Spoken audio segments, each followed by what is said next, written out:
Mismong ang mga miyembro na sa National IATF ang mibisita sa Davao City alang sa pagsuta sa kaandam sa siyudad sa nakatakdang pagpahigayon o COVID-19 Vaccination Program.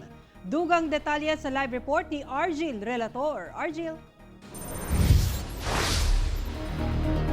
Yes, Sarah, bakuna na lang matud pa ang kulang aron makasugod na ang Davao City sa COVID-19 Vaccination Program. Kini ang assessment sa mga opisyal sa National IATF human ilang gibisita ang vaccination site sa Southern Philippines Medical Center. Gipahigayon Martes sa buntag ang laing hugna sa simulation exercise sa pagtransport sa COVID-19 vaccine gikan sa Los Amigos Molecular Laboratory padulong sa Mabini Elementary School sa Bangkal, Davao City nga giila isip usa sa 7 ka vaccination hubs sa syudad. Gipahigayon sab ang CIMEX alang sa proseso sa actual nga pagbakuna.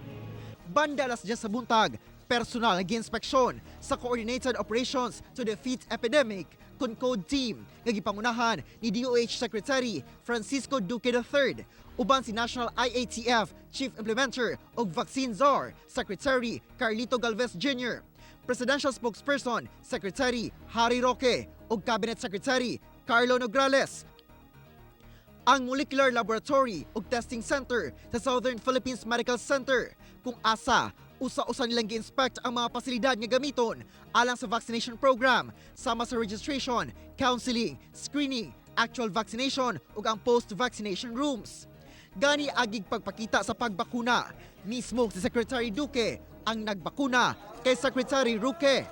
Sa assessment ni Secretary Duque, naka-align matud pa ang gihimong pagpangandam sa SPMC sa National Deployment Immunization Plan.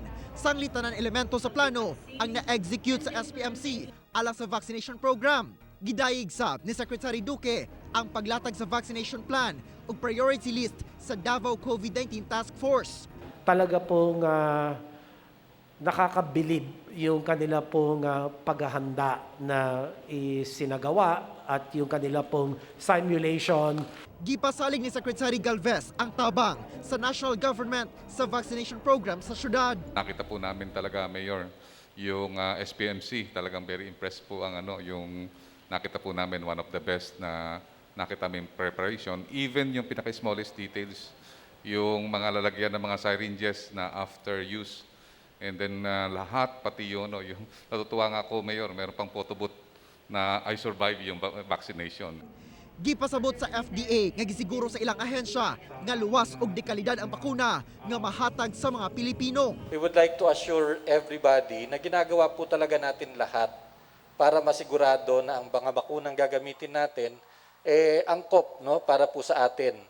Sa first week karong bulana, natala nga dunay downtrend sa positibong kaso sa COVID-19 sa syudad.